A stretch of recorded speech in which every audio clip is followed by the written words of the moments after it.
কাহিনীর শুরু হয় এক ডেলিভারি বয়ের মাধ্যমে, যে আজ নিকি নামের একটি মেয়ের বাড়িতে পার্সেল দিতে এসেছে। সে নিকিকে পার্সেল দিতে দিতে বলেন, আমাকে আপনার একটি ছবি তুলতে হবে, কারণ এটি কোম্পানির নীতিমালা। আসলে সে মিথ্যা কথা বলে নিকির ছবি তুলে নেয়, তারপর তাকে পার্সেলটি দিয়ে দেয়, কারণ ছেলেটি মনে মনে নিকিকে দেখে পছন্দ করে ফেলেছে। নিকি পার্সেলটি নিয়ে ঘরের ভিতরে চলে যায়। সে পার্সেলটি এক জায়গা রেখে গোসল করতে যায়। কিছুক্ষণের মধ্যেই রাত হয়ে আসে। নিকি তার স্বামীর জন্য খাবার সাজিয়ে রেখে ফোনে তার স্বামীর সঙ্গে কথা বলছিল। শিগগিরই নিকির স্বামী লিও বাড়িতে ফিরে আসে। সেদিন ছিল তাদের বিবাহবার্ষিকী, তাই লিও নিকির জন্য উপহার নিয়ে আসে। নিকিও লিওর জন্য একটি উপহার কিনেছিল। লিও উপহারটি পেয়ে খুব খুশি হয়। উপহার বিনিময়ের পর দুজনে একসাথে রাতের খাবার খায় এবং তারপর একে অপরের সঙ্গে ঘনিষ্ঠ সময় কাটায়। পরের দিন নিকি একটি ক্যাফেতে গিয়েছিল তার এক বান্ধবীর সঙ্গে আড্ডা দিতে। আলাপচারিতার এক পর্যায়ে বান্ধবী তাকে জিজ্ঞেস করে, তোমার বিয়ে হয়েছে 7 বছর, কিন্তু এখনো বাচ্চা নাওনি কেন? নিকি জবাবে বলেন, আমি আর লিও অনেক চেষ্টা করেছি, কিন্তু বুঝতে পারছি না আমি মা হচ্ছি না কেন। আমরা সব ধরনের টেস্টও করিয়েছি এবং সব টেস্টই স্বাভাবিক এসেছে। সব কথা শুনে তার বান্ধবী তাকে সান্ত্বনা দিয়ে বলেন, যদি সব কিছু ঠিক থাকে তাহলে তুমি অবশ্যই খুব শিগগিরই মা হবে। এরপর দুজনে কফি খায় এবং তারপর নিজেদের বাড়িতে ফিরে যায়। অন্যদিকে মায়া নামের একটি মেয়ে একজন মডেলের ছবি তুলছিল। মায়া ছিল নিকির চাচাতো বোন। ছবি তোলার পরে মায়া নিকিকে ফোন করে। নিকি তখন ঘরের কাজ করছিল। ফোনের রিং শুনে সে ফোন ধরে, তবে তাদের দুই বোনের মধ্যে খুব একটা সম্পর্ক ভালো ছিল না, তাই মায়ের ফোন দেখে নিকি খুব একটা খুশি হয়নি। মায়া একজন ফটোগ্রাফার ছিল এবং সে 1 মাসের জন্য নিকির শহরে আসতে চাচ্ছিল।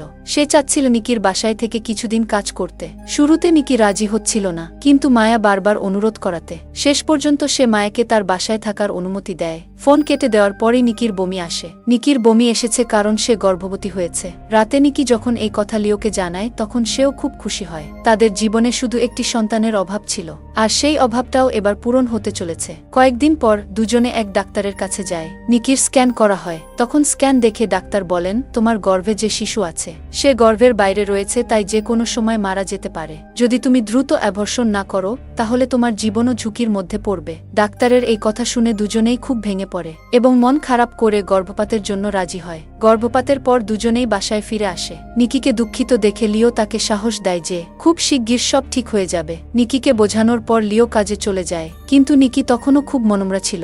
লিও চলে যাওয়ার পর মায়া দরজায় এসে নক দেয়। তার কণ্ঠস্বর শুনে নিকি দরজা খোলে। এরপর মায়া ছবি তুলতে তুলতে ঘরে ঢোকে। নিকি তখনও বিষণ্ণ ছিল, তাই মায়া তার দুঃখের কারণ জানতে চায়। নিকি মিথ্যে বলেন যে এমনিই তার মন খারাপ। এরপর সে মায়াকে তার ঘর দেখায়। রাতে মায়া স্নান করে তার শরীরে ক্রিম মাখছিল। এ সময় লিও বাসায় ফেরে এবং ভুল করে মায়াকে নিকি ভেবে ফেলে। সে মায়াকে পেছন থেকে ধরতেই বুঝতে পারে সে ভুল করেছে। ঠিক তখনই নিকি হাতে ছোট্ট একটি আঘাত নিয়ে সেখানে আসে। সে আঘাত দেখাতে দেখাতে মায়ার ব্যাপারে জানায়। এরপর লিও মায়ার সঙ্গে পরিচিত হয়। নিকি ভুলে গিয়েছিল লিওকে মায়ার কথা জানাতে, এজন্যই লিও মায়াকে নিকি ভেবে ভুল করেছিল। পরের সকালে লিও যখন কাজে যাচ্ছিল তখন সে বাইরে মায়াকে দেখে। মায়ার যৌবন দেখে সে উত্তেজিত হয়ে পড়ে। তার মনে হচ্ছিল সে এখনই মায়াকে জড়িয়ে ধরে ইন্টিমেট হবে, কিন্তু সে নিজেকে সামলে নেয় এবং কাজে চলে যায়। লিও চলে যাওয়ার পর মায়া নিকির জন্য ব্রেকফাস্ট তৈরি করে। নিকি তাকে কাজ করতে নিষেধ করেন, কারণ সে একজন অতিথি ছিল। মায়া তাকে বোঝায় যে ঘরের কাজ করতে তার ভালোই লাগে, তাই সে নিকিকে সাহায্য করতে চায়। এরপর সে আবার জিজ্ঞেস করেন নিকি এত মনমরা থাকে কেন। এবার নিকি সবকিছু খুলে বলেন, আমার গর্ভপাত করা হয়েছিল, তাই আমি কষ্টে আছি। তো কিছুক্ষণ পর মায়া ঘর পরিষ্কার করা শুরু করে। নিকি তাকে আবারও থামাতে চায়। এই সময় হঠাৎ করে দুজন পড়ে যায়। তারা একজনের উপর আরেকজন ছিল, যার ফলে তারা বেশ গরম হয়ে যায়, কিন্তু শিগগিরই তারা নিজেদের সামলে নেয় এবং আবার কাজে মন দেয়। কিছুক্ষণ পরে মায়া নিকিকে একটি নতুন পোশাক দেয় এবং বলেন, আমি তোমার কিছু ছবি তুলতে চাই, এতে তোমার মন ভালো হবে এবং তুমি নিজেকেও ভালোভাবে দেখবে। এসব বলার পর সে নিকিকে পোশাক দেয় এবং চেঞ্জ করতে বলেন। নিকি চলে যাওয়ার পর মায়া 2টা গ্লাসে মদ ঢালতে থাকে, একটি তার নিজের জন্য এবং একটি নিকির জন্য। কিছুক্ষণ পর নিকি নতুন পোশাক পরে সামনে আসে। মায়া দ্রুত তার ছবি তুলতে শুরু করে। নিকির সৌন্দর্য দেখে মায়া উত্তেজিত হয়ে পড়ে। এরপর তারা ছবি তোলে, মদ খায় এবং এক সময় দুজনে ইন্টিমেট হয়। কিছুক্ষণ পর রাত হয়ে যায়। লিও বাড়ি ফিরেছে, তাই 3 জন মিলে রাতের খাবার খেতে বসে। খেতে খেতে নিকি লিওকে সবকিছু বলতে শুরু করে। সে বলেন আজ মায়া তার ছবি তুলেছে। নিকি লিওকে ছবির কথা বললেও এটা বলে না যে তারা আজ কি করেছে।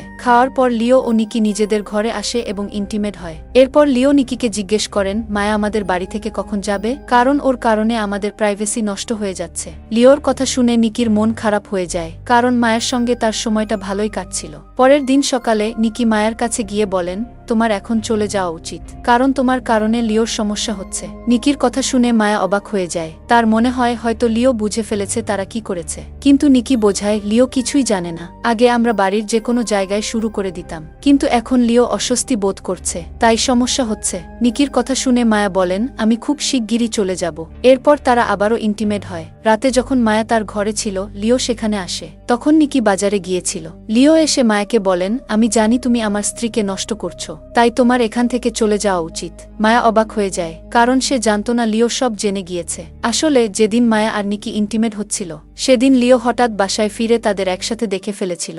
এরপর সে ইচ্ছা করেই নিকিকে বলেছিল যে মায়ার কারণে তার সমস্যা হচ্ছে। লিওর সব কথা শুনে মায়া বলেন, যদি তুমি চাও, আমরা দুই বোন মিলে তোমার চাহিদা মেটাবো। লিও তখন এতটাই রেগে যায় যে সে মায়ের সাথে ইন্টিমেট হতে শুরু করে। মায়াও তাকে বাধা দেয় না, কারণ তারও ভালো লাগতে শুরু করেছিল। কিছুদিন পরে নিকি যখন ঘরের কাজ করছিল, তখন মায়া তার কাছে আসে। মায়ের মন খারাপ ছিল, কারণ সে গর্ভবতী হয়েছে। এই কথা শুনে নিকি তার প্রেমিকের কথা জানতে চায়, কিন্তু মায়া কিছু বলার আগেই লিও এসে পড়ে এবং মায়ের মন খারাপ দেখে কারণ জানতে চায়। মায়া জানায় সে মা হতে চলেছে। এই কথা শুনে লিওর মাথা ঘুরে যায়, কারণ সে জানে এই সন্তান তারই। তবু সে স্বাভাবিক থাকার ভান করে জিজ্ঞেস করে, তোমার প্রেমিক কে? মায়াও মিথ্যে বলেন, গত সপ্তাহে আমি আমার প্রেমিকের সঙ্গে ছিলাম, এই সন্তান তার। যদিও মায়া মিথ্যে বলে লিওকে রক্ষা করেছিল, কিন্তু এই মিথ্যে বেশি দিন টেকে না। যখন নিকি সবকিছু জানতে পারবে, তখন হয়তো সে দুজনকেই তাড়িয়ে দেবে। কিছুক্ষণ পর লিও মায়ের ঘরে আসে। নিকি তখন বাথরুমে গোসল করছিল। লিও মায়াকে জিজ্ঞেস করে, তুমি এই সন্তানের কি করবে? আমি না তো নিকিকে বলতে পারবে, না তোমার সঙ্গে থাকতে পারবো। ঠিক তখনই নিকি দরজার পাশে এসে তাদের কথা শুনতে থাকে। লিও ও মায়া কথা বলছে। এমন সময় নিকি সামনে এসে বলেন, আমি সব শুনেছি। মায়া বোঝানোর চেষ্টা করেন যে তার ভুল হয়ে গিয়েছে, কিন্তু নিকি কিছু শুনতে চায় না। সে রেগে গিয়ে মায়াকে মারতে শুরু করে। লিও থামাতে গেলে তাকেও মারধর করে। বেশ কিছুক্ষণ মারধরের পরে নিকি নিজের ঘরে চলে আসে এবং প্রচণ্ড কান্না করে, কারণ তার স্বামী ও বোন তাকে চিট করেছে। পরের দিন নিকি শান্ত হয়ে মায়াকে নিয়ে একটা ক্যাফেতে যায়। মায়া আবারও নিকির কাছে ক্ষমা চায়। তখন নিকি বলেন, আমি চাই তুমি লিওর সন্তানের জন্ম দাও। আমি তো লিওকে সন্তানের স্বাদ দিতে পারিনি, তুমি অন্তত দাও। নিকির কথা শুনে মায়া প্রতিশ্রুতি দেয় সে অবশ্যই লিওর সন্তানকে জন্ম দেবে, তবে সে তাদের সাথে থাকবে না, সন্তান হলে দিয়ে যাবে। এই বলে মায়া তার নিজ শহরে ফিরে যায়, কারণ সে নিকি ও লিওর সম্পর্ক নষ্ট করতে চায় না। আর এখানেই কাহিনীটি শেষ হয়। ভিডিও দেখার জন্য অনেক ধন্যবাদ। এমন আরও ভিডিও পেতে সিনে টাইম বিডির সাথেই থাকুন।